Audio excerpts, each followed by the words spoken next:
Bismillahirrahmanirrahim. Assalamualaikum warahmatullahi wabarakatuh. Alhamdulillah. Allahumma sholli ala Muhammad wa ala ali Muhammad. Mudah-mudahan kita semua dalam keadaan sehat walafiat. Baik anak-anak, pada kesempatan ini kita melanjutkan pembahasan kita, yakni bab 8 terkait sumber hukum Islam. Jadi adapun sumber hukum Islam itu kita ketahui yang sebelumnya kita bahas, yakni Al-Quran dan hadis. Namun di samping Al-Quran dan hadis, sumber hukum Islam ada juga yang dikenal dengan ijtihad. Jadi kedudukannya ketiga setelah hadis ya. Yang pertama Al-Quran, kemudian hadis, kemudian ijtihad. Maka dalam memutuskan suatu perkara itu kita harus berdasarkan Al-Quran. Jika di dalam Al-Quran kita tidak menemukan sehingga kita tidak bisa memutuskan perkara tersebut, maka kita akan merujuk kepada hadis Nabi atau sunnah Rasulullah. Kemudian di dalam sunnah pun kita tidak menemukan, dan untuk kita memutuskan suatu perkara, maka opsi terakhirnya, pilihan terakhirnya yakni ijtihad ya, pendapat sendiri. Tapi pendapat sendiri ini berdasarkan pendapat para ulama tentunya. Mereka orang-orang yang berilmu ya, orang-orang pilihan ya, para pewaris Nabi. Jadi terkait ijtihad ini, sebagaimana di dalam hadis juga pernah disampaikan Nabi bertanya kepada sahabatnya Mu'az bin Jabal ya. Dalam riwayat Nabi Shallallahu Alaihi Wasallam ketika mengutus Mu'az bin Jabal ke Yaman, ia bersabda, "Bagaimana engkau akan memutuskan suatu perkara yang dibawa orang kepadamu?" Tanya Nabi kepada Mu'az bin Jabal. Kemudian sahabatnya Mu'az bin Jabal berkata, "Saya akan memutuskan menurut kitabullah, yakni Al-Quran." Lalu kemudian Nabi berkata, "Dan jika di dalam Al-Quran engkau tidak menemukan sesuatu mengenai soal itu?" Tanya Nabi kepada Mu'az. Kemudian Mu'az menjawab, "Jika begitu saya akan memutuskan menurut sunnah Rasulullah." Menurut sunnah Rasulullah, hadis atau sunnah Rasulullah. Kemudian Nabi bertanya lagi, "Dan jika engkau tidak menemukan sesuatu hal itu di dalam sunnah atau di dalam hadis Nabi?" Mu'az menjawab, "Saya akan mempergunakan pertimbangan akal pikiran sendiri, yakni ijtihad bi ra'yi, ya pendapat dengan menurut akal sendiri, tanpa bimbang sedikit pun." Kemudian Nabi bersabda, "Maha suci Allah yang memberikan bimbingan kepada utusan Rasulnya dengan suatu sikap yang disetujui Rasulnya." Jadi ijtihad bi ra'yi itu artinya ya akal pikiran sendiri. Tapi dalam hal ini dikhususkan bagi orang-orang yang berilmu ya, tidak bisa orang-orang yang tidak paham agama. Ya, wabil khusus untuk para hakim-hakim yang mengetahui ilmu agama. Langsung saja kita masuk pada pengertian ijtihad ya. Yang pertama, pengertian ijtihad. Kata ijtihad berasal dari bahasa Arab. Ijtihada yajtahidu ijtihadan. Itu bahasa Arabnya, yang berarti mengerahkan segala kemampuan, bersungguh-sungguh mencurahkan tenaga, atau bekerja secara optimal. Secara istilah, ijtihad adalah mencurahkan segenap tenaga dan pikiran secara sungguh-sungguh dalam menetapkan suatu hukum. Orang yang melakukan ijtihad dinamakan mujtahid.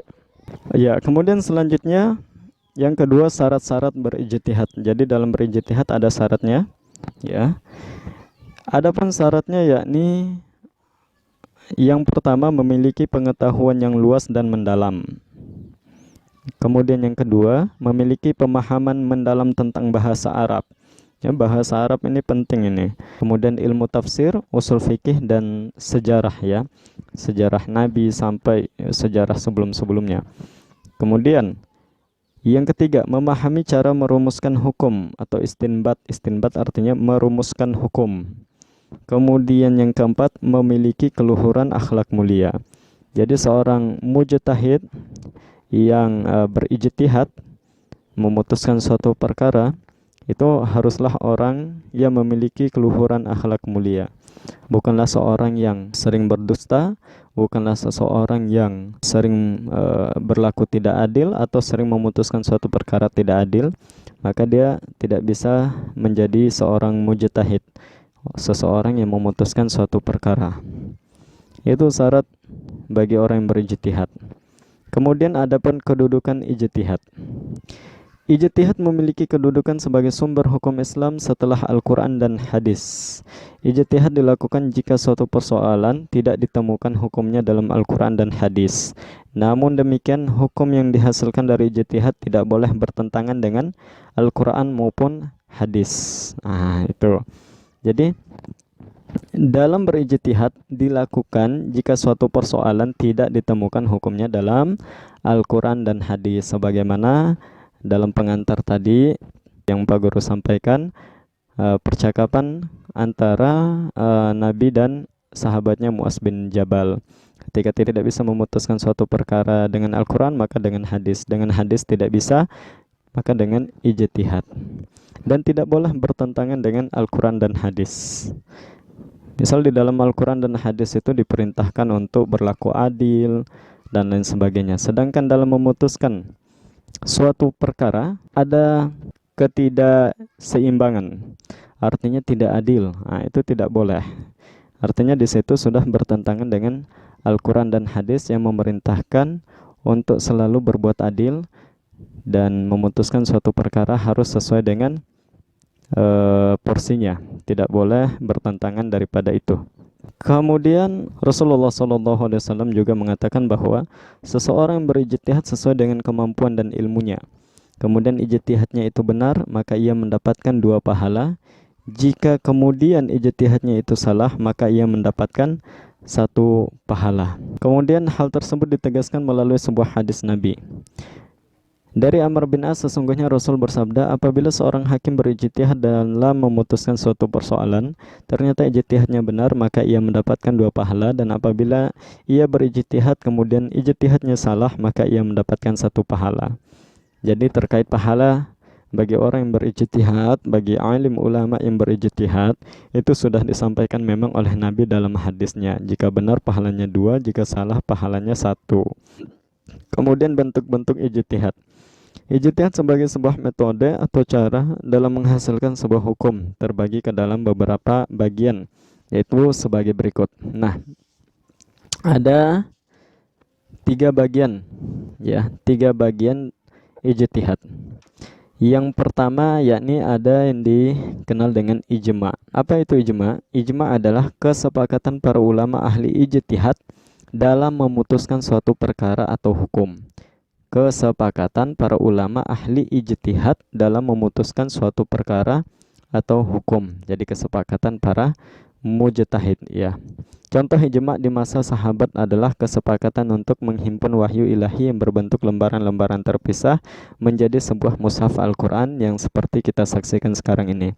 Jadi ijma yang dilakukan oleh para sahabat dulu itu Al-Quran diturunkan dalam bentuk wahyu, kemudian disampaikan oleh Nabi, kemudian Nabi menyampaikan dan sahabatnya menulis di lembaran-lembaran daun, batu, tulang-tulang. Sekarang ini sudah dihimpun menjadi 1 di dalam mushaf. Jadi sekarang yang kita gunakan Al-Quran ini adalah mushaf, dan itu tidak dilakukan oleh Nabi. Adapun yang melakukannya adalah para sahabat yang menghimpun, yang menyatukan ayat-ayat Al-Quran yang terpisah-pisah kemudian menjadi suatu lembaran yang terhimpun.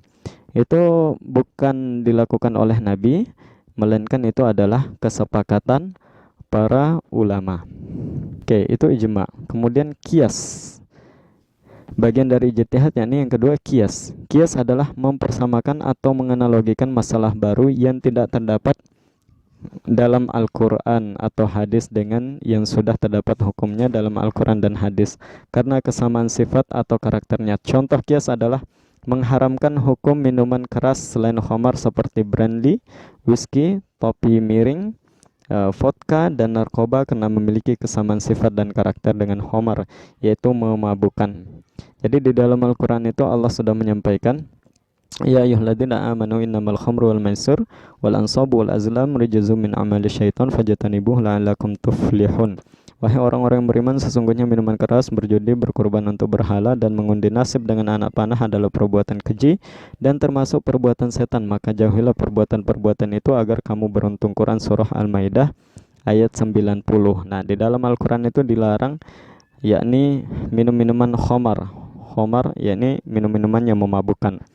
Nah, mungkin di zaman sekarang tidak ada khamar, ya, tapi sekarang ada namanya yang bisa membuat mabuk adalah ya brandy, whisky, vodka dan lain sebagainya dan narkoba.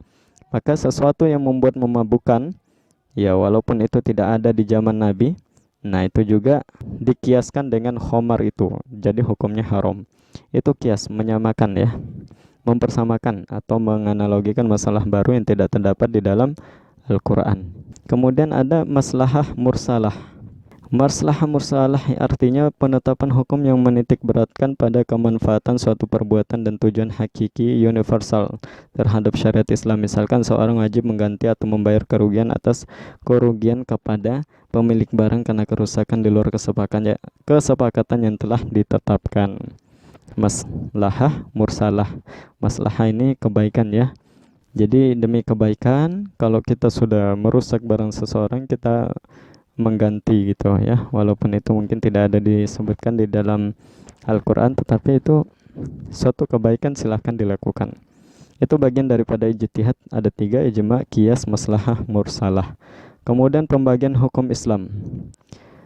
Pembagian hukum Islam, para ulama membagi hukum Islam ke dalam 2 bagian, yaitu hukum taklifi dan hukum wadi. Hukum taklifi adalah tuntunan Allah yang berkaitan dengan perintah dan larangan. Hukum wadi adalah perintah Allah yang merupakan sebab, syarat atau penghalang bagi adanya sesuatu. Nah, hukum taklifi terbagi ke dalam 5 bagian, yaitu sebagai berikut. Jadi hukum taklifi ini tadi ya, kita ketahui bahwa tuntunan Allah yang berkaitan dengan perintah dan larangan. Apa saja perintah dan larangan? Maka hukum taklifi terbagi ke dalam 5 bagian. Ada perintah larangan. Yang pertama ada wajib, kemudian sunnah, kemudian haram, makruh, dan mubah. Wajib, sunnah, haram, makruh, dan mubah ini di dalam agama disebut dengan hukum taklifi ya. Oke, apa itu wajib? Tentu kita semua sudah ketahui bahwa wajib adalah sesuatu yang diharuskan. Konsekuensinya jika dikerjakan mendapat pahala, tidak dikerjakan mendapat dosa. Misalnya perintah wajib sholat, puasa, zakat, haji, dan lain sebagainya. Kemudian sunnah, apa itu sunnah? Ya, yaitu tuntunan untuk melakukan suatu perbuatan dengan konsekuensi jika dikerjakan akan mendapatkan pahala, dan jika ditinggalkan karena berat untuk melakukannya tidaklah berdosa. Misalnya puasa Senin Kamis dan lain sebagainya, itu sunnah, dilakukan mendapat pahala, tidak dilakukan juga tidak mendapat pahala, tidaklah berdosa. Kemudian ada haram. Jelas ya, haram ini apabila dilakukan maka mendapat dosa. Kemudian ada juga makruh. Makruh yaitu tuntutan untuk meninggalkan suatu perbuatan. Makruh artinya sesuatu yang dibenci atau tidak disukai. Konsekuensi hukum ini adalah jika dikerjakan tidaklah berdosa, akan tetapi jika ditinggalkan akan mendapat pahala. Itu makruh. Misalnya mengkonsumsi makanan yang beraroma tidak sedap karena zatnya atau sifatnya. Jika kita tinggalkan, kita mendapat pahala. Jika kita makan, ya tidak apa-apa, tidak mendapat dosa. Itu makruh. Kemudian ada mubah, yaitu sesuatu yang boleh untuk dikerjakan dan boleh untuk ditinggalkan. Tidaklah berdosa dan berpahala jika dikerjakan ataupun ditinggalkan. Misalnya makan roti, minum susu, tidur di kasur, dan lain sebagainya. Itu mubah. Jadi hukum taklifi tadi ada wajib, sunnah, haram, makruh, dan mubah. Demikian pembahasan kita akhiri sampai di sini. Billahi taufiq wal hidayah. Wassalamualaikum warahmatullahi wabarakatuh.